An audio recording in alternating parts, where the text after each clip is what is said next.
In this episode of The Frieze, number 111, that's right, a bunch of number ones, just like the Yankees pitching staff. We'll check out the latest team news, preview the two-game Blue Jays series, check in on today's starting pitcher, Luis Severino, and of course, your voicemails and a farm report. All that and more next. I'm Derek, and this is The Frieze. Good afternoon. How do y'all like that? Field, and there's no... And a miss on 1-0, 2-2.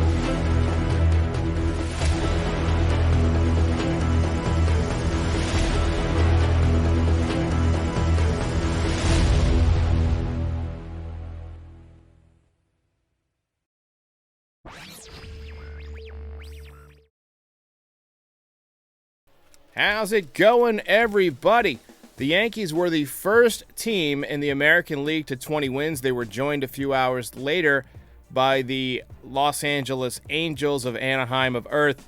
Grand slam from Shohei Ohtani in that game. But the Yankees still have the best run differential in the American League by far, plus 49. Second best in baseball behind the Dodgers, who are at plus 70, and they look phenomenal this year. Four members of the Yankees rotation have ERAs below 3.00. Even at this point in the season, that's highly unusual. 3.75 is the highest ERA in the rotation, and that is from today's starter, Luis Severino. And I think you could make the argument that he's pitched much better than that. He had a couple of starts where runs scored late after he dominated early. But Nestor Cortes leads the way with a 1.41 ERA. He's your top WAR pitcher on the team now at 1.2. Seen some other guys take a step back. Mike King had a rough outing. He took a step back. But the rest of the rotation has been very solid as well. Jordan Montgomery has a 2.90 ERA. Still not getting a ton of run support, but you can't help but be encouraged by what you've seen from Jordan Montgomery. 0.935 whip, or walks and hits per innings pitched, actually leads the staff. Garrett Cole has been Garrett Cole as of late. 2-0 with a 2.67 ERA. Came one swing away from 3 consecutive scoreless outings. And Jameson Taillon, let's not overlook him. 2.84 ERA in 5 starts, 25 and a third innings, just 2 walks. The command has been tremendous from Taillon. Clay Holmes is 4-0. He is your team leader in wins. 0.61 ERA. He's been phenomenal. What a pickup last year. And then Jonathan Loaizaga, even though his numbers are not great, 4.63 ERA, he's been throwing the ball a little bit better. Miguel Castro, despite having a 1-to-1 strikeout to walk ratio, 8 walks and 8 strikeouts, still just a 1.80 ERA. So even guys who aren't pitching great are still pitching great. And then Aroldis Chapman, 0 earned runs charged to him. I know he's allowed some inherited runs to score, but 10 and a third innings, no earned runs, 7 walks, 11 strikeouts from Aroldis Chapman this season. This episode is brought to you once again by our friends at Manscaped, who would like to remind you that summer is almost here, so you want to make sure those beach balls are ready and as smooth as Floridian sand. So head on over to manscaped.com and check out the Performance Package 4.0. It features the Lawnmower 4.0 trimmer, the Weed Whacker for your nose and ears, and also the most comfortable boxers you've ever worn in your life. And it even comes with the Shed travel bag. So once again, head on over to manscaped.com and use the code NYY Recaps. That's NYY Recaps, no spaces, for 20% off and free shipping on your order of the greatest male grooming package on earth by far. Don't take my word for it. Go to manscaped.com and use the code NYY Recaps. Your balls will thank you.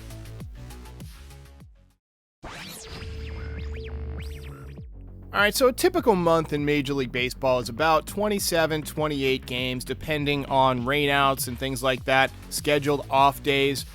This year, because of the lockout, the season didn't begin until April 7th. We just had a couple of rainouts, so I thought May 10th would be a good time to look at about the first month of baseball. Obviously, you got to like what you're seeing from the Yankees so far. 20-8, 714 winning percentage. Doesn't get much better than that. They've won 8 out of their last 10, and we mentioned the plus 49 run differential. That's really good for this point in the season. The Los Angeles Angels second with plus 35, so the Yankees a healthy lead in run differential so far this year. The Toronto Blue Jays have lost 6 out of their last 10. You see that they're negative 10 in the run differential. And when you look at run differential, this is why I talk about this so much, there's a definite correlation between the run differential and how good your record is. So obviously it goes in order in the AL East. Yankees at the top, Red Sox at the bottom. In the AL Central, it almost goes in order. The Kansas City Royals slightly better than the Detroit Tigers despite a worse run differential. And then in the American League West, similar story. And at this point in the season, you can start to think about which teams could be active in trades for a number of reasons. Which teams are trying to win their division, which teams are unexpectedly doing well. Like right now, you could see the Minnesota Twins are off to a good start. You could see them adding at the deadline. Gio Urshela, we had a voicemail about him, off to a pretty good start this year, although Gary Sanchez not doing much for them. The Angels, you could see them being aggressive at the deadline. Houston, always aggressive at the deadline. Seattle, under 500, but I think they're better than they show right now. Tampa Bay, they're not obviously going to take on a humongous salary, but you could see them trying to get better. Toronto, same thing, trying to add. Meanwhile, in the American League, I could see Baltimore, even though they've gotten a little bit better, trying to unload maybe somebody like a Cedric Mullins. Kansas City off to a bad start. We talked about Andrew Benintendi and how he could be a good fit for the Yankees in left field if they were able to move Gallo, who might not be such a great fit. But it's also worth noting that Salvador Perez having another good year. Yankees have a little bit of an offensive issue at catcher, and Salvador Perez, probably one of the best offensive catchers in baseball, also a very good defensive catcher. I don't think that the Kansas City Royals would move him, but as bad as they're playing, a veteran catcher might want a chance to win and to work with a great pitching staff with the Yankees. I could see it potentially happening under the right circumstances. They love him in Kansas City, though, so it would not be cheap. Let me know in the comments which players you've got your eyes on throughout Major League Baseball as potential trade targets. Oakland still has not moved Frankie Montas. That's something to look at. All right, so the Blue Jays are in town for 2. Luckily, the Yankees miss out on Kevin Gausman and Alek Manoah for this short trip, but they do face Yusei Kikuchi, who shut them down in Toronto, and Jose Barrios, who can be outstanding on any given day. Vladimir Guerrero Jr. starting to heat back up. He's got the OPS up since the last time the Yankees met, 882. He's got 7 dingers, 19 ribbies. Bo Bichette really not having that productive of a season. 624 OPS, just 3 home runs on the year. And George Springer, his OPS has dropped a little bit. He drove in 4 runs since the Yankees last saw the Blue Jays. Is it just me, or does it seem like the Yankees play the Blue Jays every 15 minutes this season? The Yankees offense has been scuffling a little bit, and the Blue Jays always play the Yankees tough. I think it's going to be important for the Yankees to have 2 really good games before they go out on the road to Chicago and then back to Baltimore. We know that Baltimore gives the Yankees trouble in Baltimore, so that's going to be an interesting series to watch, even though the Yankees handed out that butt whooping last time the Orioles were in town. And the White Sox seem to play the Yankees tough as well. Their offense does not scare me. They are currently 11th in the league in runs, 10th in batting average, 10th in OPS. But they do have some pretty good pitchers. Dylan Cease has a 2.38 ERA. And Lucas Giolito has a 3.20 ERA and 32 strikeouts in under 20 innings pitched. So it's not going to be easy. It'd be nice to end this homestand with a couple of wins. And now on to Nostra Derek.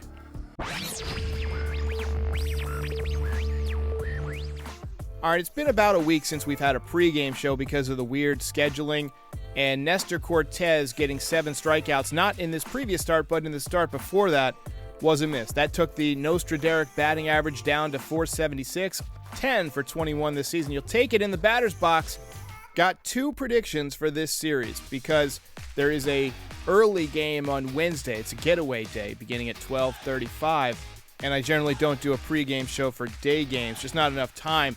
So Joey Gallo is the prediction for Tuesday night off of Kikuchi. If he's in the lineup, which I don't know if he will be at this point, but if he is, I think he's going deep, lefty versus lefty. And then Yankees are going to sweep these 2 games. That's the second of the predictions. I just love the way they're playing. They're winning close games, tight games. Even when they don't get much offense, the pitching steps up. Gallo dinger and a Yankee sweep. Those are the 2 predictions that are going to get me back over 500 for the season. All right, let's talk farm. I want to get to Ken Waldachuk, who you're seeing in the highlight reel up there. He was fantastic. I'm going to start out with him instead of starting with Jason, as I usually do. Waldachuk threw 5 shutout innings with 12 strikeouts in his most recent outing. Absolutely no reason for him to still be at Double-A at this point. 23 2/3 innings, 40 strikeouts, 1.14 ERA. I mean, how much do you really need to dominate before you get a promotion? Jason Dominguez heating up. He's raised his average a bit since we last talked. 2 home runs, 9 RBIs on the season. He went deep to center field. He's got 3 stolen bases. There was a recent article in which a scout was kind of panning him a little bit, panning his skills. Good to see him brush that off and continue to improve. Anthony Volpe went deep. He's raised his average since we last spoke. He was at 187 during the last prospect report.